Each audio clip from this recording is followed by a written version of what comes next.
Hi friends.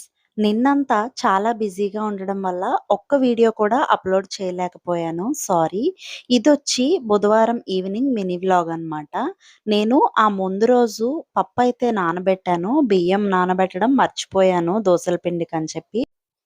ఆ రోజైతే మాత్రం పప్పు రుబ్బేసి ఇడ్లీకి వేరేగా తీసి, ఇలా దోసల పిండిని కూడా వేరేగా తీసేసి ఫ్రిడ్జ్‌లో అయితే పెట్టేసాననమాట. మరి దోస కోసం బ్యాటర్ అయితే రెడీ చేయలేదు కాబట్టి, అందుకని చెప్పి ఈరోజు కొద్దిగా వరిపిండిని తీసుకొని దాన్ని పల్చగా కలిపి, ఈ రుబ్బిన పిండిని దాన్ని రెండిటిని కలిపి మిక్సీలో వేసి దోస పిండి కోసం అయితే తయారు చేసుకున్నాననమాట.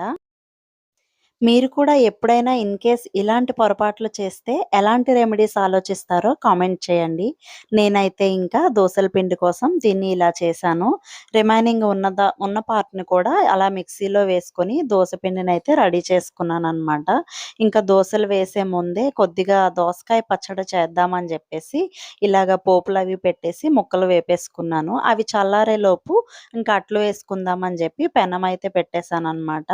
అట్లు ఇంకా వరుసగా వేస్తూ ఉన్నాను. ఈ అట్లు వేసేలోపే దోసకాయ ముక్కలు చక్కగా చల్లారిపోయి వాటిని కూడా మిక్సీలో వేసేసి పోపయితే పెట్టేసాననమాట.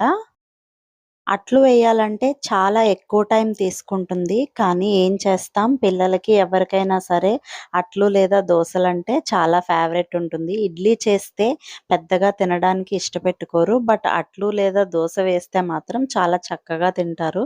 అందుకని చెప్పి ఇంకా వేసేసాననమాట.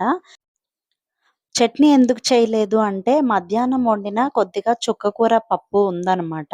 సో, దాంతో పాటు కొద్దిగా దోసకాయ పచ్చడి చిక్కగా, ముద్దగా ఉంటే బావుంటుంది కదా అని చెప్పేసి పచ్చడైతే చేసేసాను. సో, ఇలాగా ప్లేటయితే ఇలా ఉందండి. డిన్నర్ ప్లేట్ అనమాట. 2 దోసలు, అలాగే కొద్దిగా చుక్కకూర పప్పు, ఇంకా కొద్దిగా దోసకాయ పచ్చడి.